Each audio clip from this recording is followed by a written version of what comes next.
Hi పిల్లలు, ఈరోజు మనం స్కేలార్ మల్టిప్లికేషన్ గురించి నేర్చుకుందామా?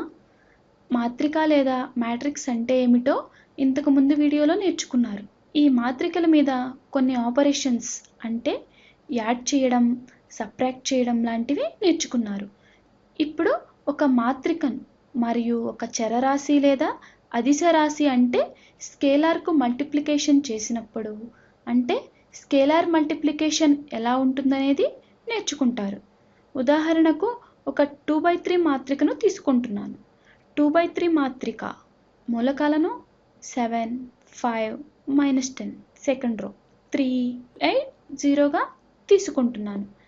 ఈ మాత్రికను 3 చే మల్టిప్లై చేసినప్పుడు ఏం జరుగుతుందనేది ఇప్పుడు చూద్దాం. ఇక్కడ ఈ మాత్రిక అనేది కొన్ని వాస్తవ సంఖ్యలను అడ్డు వరుసలు లేదా రోస్ మరియు నిలువు వరుసలు లేదా కాలమ్స్లో అమరిస్తే ఏర్పడిన అమరిక.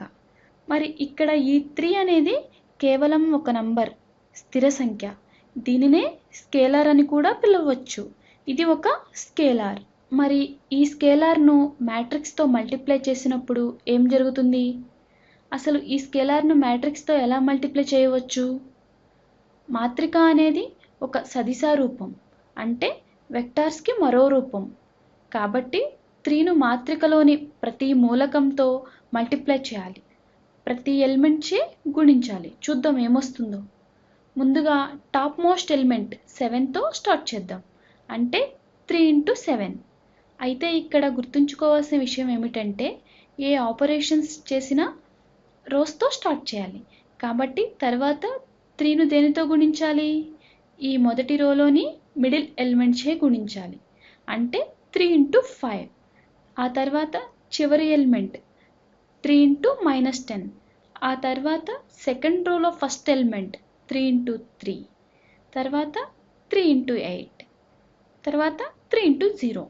Matrix of 3 × 7, 3 × 5, 3 × -10. సెకండ్ రోలో 3 × 3, 3 × 8, 3 × 0. దీనిని సింప్లిఫై చేస్తే మనకేమొస్తుంది? 3 × 7 అంటే 21, 3 × 5 15, 3 × -10 -30.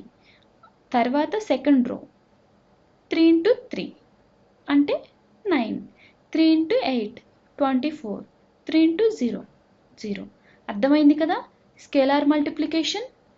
స్కేలార్ మల్టిప్లికేషన్ చేస్తే మ్యాట్రిక్స్ స్ట్రక్చర్ ఏమీ మారదు. కేవలం స్కేలార్ని మ్యాట్రిక్స్లోని ప్రతి మూలకంతో గుణించాలి అంతే. అర్థమైందా? మరిన్ని విషయాలు నెక్స్ట్ వీడియోలో చూద్దామా?